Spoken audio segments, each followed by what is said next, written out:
కర్ణె నిహారిక, పేరు లూరియా బ్రాకెట్లో, ఆయన అసలు పేరు నిహారిక. మరి వాక్య సందేశం చేస్తాను.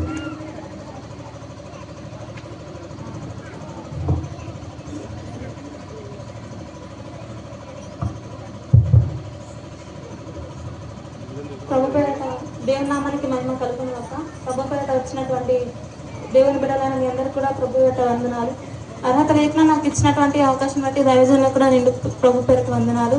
అయితే 4వ మాట దేవాది దేవుడు ఏం చెప్తున్నాడంటే, ఏలీ ఏలీ లామా సబక్తా అని దేవుడు శిలలో బిగ్గరగా కేక వేశాడండి. ఆ మాటకు నా దేవా నా చెయ్యి ఎందుకు విడిచితివి అని అర్థం.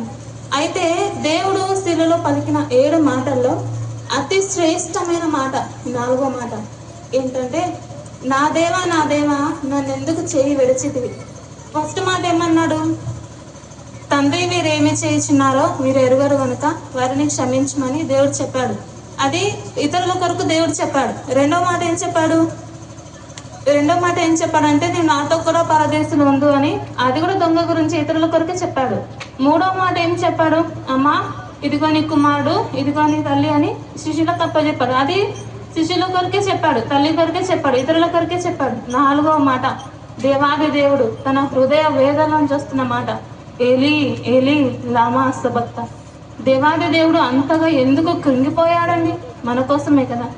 దేవాది దేవుడు అంతగా కృంగిపోయి నలిగిపోయి వేదనతో దుఃఖముతో బాధతో గుండె ఆవేదన నుంచి వచ్చిన మాట నా దేవా అంటున్నాడు. దేవా అనట్లేదు. నా దేవా నన్నెందుకు చేయి విడిచితమని బిగ్గరగా కేక వేసే స్థితికి ఒక రకంగా చెప్పాలంటే మనమే తీసుకొచ్చాం. మన కొరకే కదా దేవాది దేవుడు భూమి మీదకి వచ్చి ప్రాణత్యాగం చేసేంతగా దేవుడు మనలను ప్రేమించాడు. అయితే ఈ భూమి మీద మొట్టమొదటిసారిగా కన్న తండ్రి కుమారుని బలిచ్చాడండి. మీలో ఎవరైనా, మాలో కానీ మీలో కానీ ఎవరైనా సరే కన్న బిడ్డని, ఒక కుటుంబం బాగుపడుతుంది మీరు బలి ఇవ్వగలుగుతారా అంటే మీరు ఇస్తారా? ఇవ్వరండి. ఇచ్చే ధైర్యం కూడా మనం చేయలేము. కన్న తండ్రి ఎలా ఇచ్చాడు? మరి ఎంతగా ప్రేమించుంటే బిడ్డను బలిగా అర్పిస్తాడండి. ఒకసారి ఇద్దరు దొంగలు ఉన్నారండి. ఇద్దరు దొంగల్లో ఒక వ్యక్తి దొంగతనం చేశాడు. అతను దొరికిపోయిన తర్వాత అతన్ని కొట్టారు, తిట్టారు, హేళన చేశారు.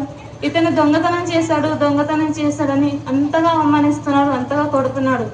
ఆ వ్యక్తి దొంగతనం